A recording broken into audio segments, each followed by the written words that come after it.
अस्सलाम वालेकुम दोस्तों, आऊं या तव्हांजो पंहिंजो ॼातल सुञातल अदाकार एस पटेल। अर्ज़ु करण जो मक़सदु इहो आहे त हिकु फ़नकार तख़लीकार कंहिं बि शोबे सां फ़न जे हिसाब सां तालुक़ रखंदड़ कुदरती तकलीफ़ हूंदी आहे।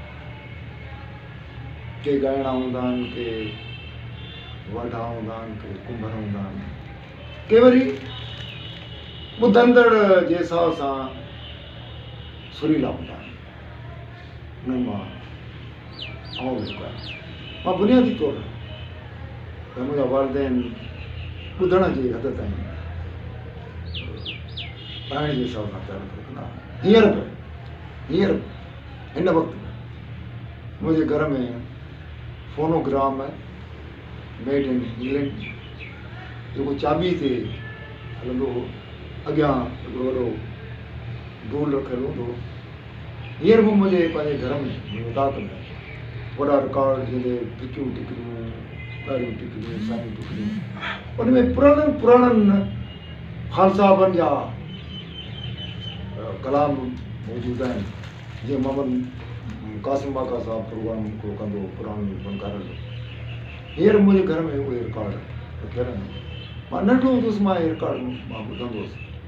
उस्ताद उमीद अली ख़ान,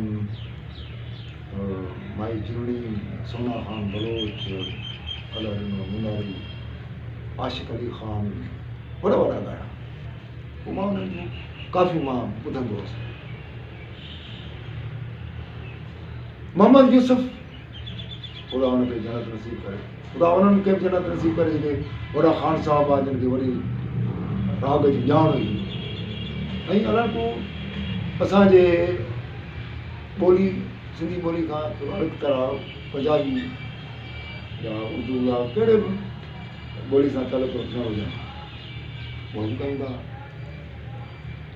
मोहम्मद यूसुफ,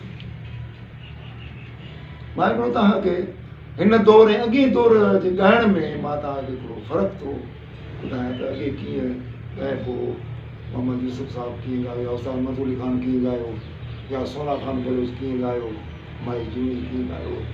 अॻे वक़्त जी म्यूज़िक पंहिंजे हिसाब जी, हिन वक़्त जी म्यूज़िक पंहिंजे हिसाब जी। मोहम्मद यूसुफ विटाई साहिब जी काफ़ी मां तव्हांखे ॿुधायां ऐं ॿोला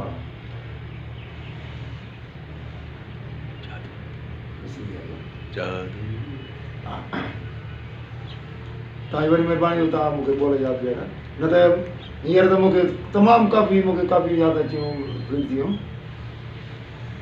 मोहम्मद यूसुफ साहिबु काफ़ी ॻाई ऐं ॾाढो प्रेम सां ॻाई, ऐं ॿार बचो बि नंढो बि सम्झंदो त हीउ ॿोल छा आहे।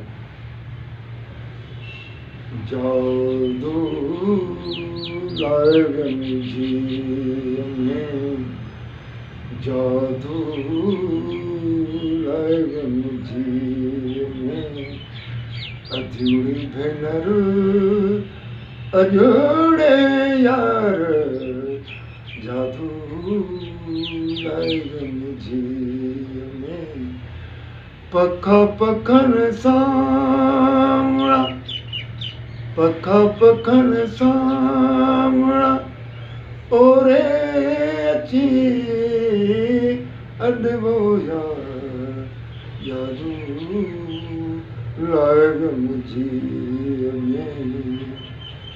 ख़ान साहबनि जो ॾोह कोन हो, पर ख़ान साहबनि उन काफ़ी सां अहिड़ी त हालत कई, उनजो ॾोह कोन हो, उन्हनि कला जी साईं जन्नत नसीब करे।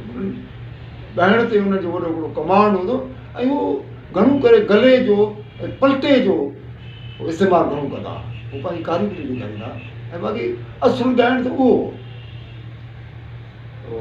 अलाए कहिड़े ख़ान साहब मूंखे यादि न आहे माण्हू जो नालो, हुन जी हालत अहिड़ी कई,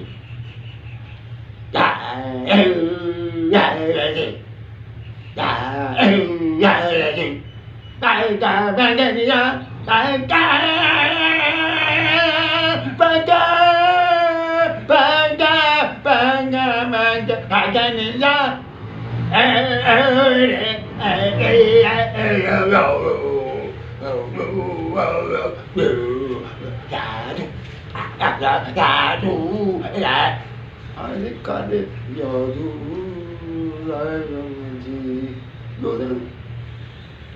मरूम सोना खान बलोच आई यार सोनो वफा तुझी त कर रुगो पियो न टाइम जफ़ा अनवर हसन साहब बि ॻायो मां यूसुफ साहब बि ॻायो यार ॿियनि दोस्तनि ॻाइणु सुठो लॻंदो हुन मरूम साईं ॿोॾीअ जो अहिड़ो कईंसि जो आई यार सोणो वफा कुझु त कर रुगो पियो न टाए जफ़ा कुझु त कर यार इहा असांजी का सिंधी ॿोली थी अज़ाब ॿुधो छा मरूम जीणी भाई अजरती ननिठ मूं पवारा उमर मूंखे मोकल ॾे सरदारी उमर अॼु रात ॾिठ पुठियां टू टू टू टू टू